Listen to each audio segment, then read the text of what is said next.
Hi folks, last week we had Remembrance Sunday in the United Kingdom.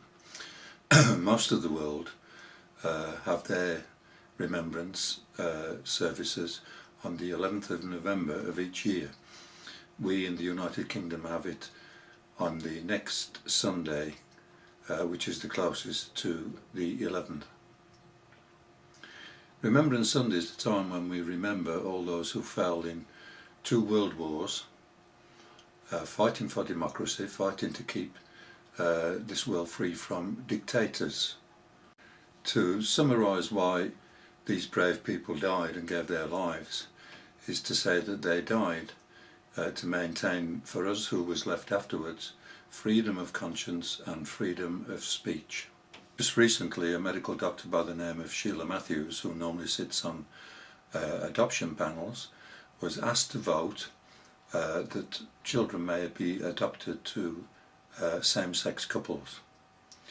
She declined to do so and said that she was not able to do that because it interfered with her Christian conscience. Immediately she was sacked. She has since been to a tribunal to get this decision overturned, but her appeal failed. The question that comes to my mind is, why do we still remember those who fell during the Great Wars in order for people like Sheila Matthews to have the freedom to vote according to her conscience? We still remember these people, and yet clearly we can no longer do this.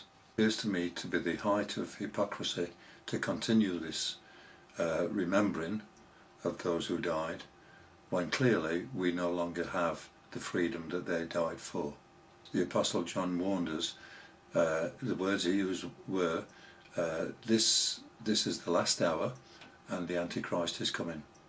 It would appear to me that 2,000 years later, in view of what we see taking place in the world today, that we must be in the very last moments of that time period.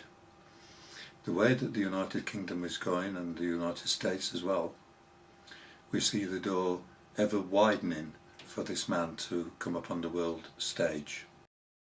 It's my belief that all informed Christians at this moment in time should be preparing themselves for what could possibly be the closeness of the rapture of the church and the coming of our Lord Jesus Christ to take us away from all this. To me, that this is not the time to be playing at Christians, but this is the time to be very serious about our faith. Things are getting much more difficult now, both in the UK and in the USA. It's much more difficult to be a Christian, and as we see the day approaching, we should be very cautious as to our manner of life. I want to leave you with this thought from the mouth of the Lord Jesus Christ himself, who said this: when you see all these things begin to happen, look up, for your redemption draws nigh. Have a wonderful week, folks. God bless you.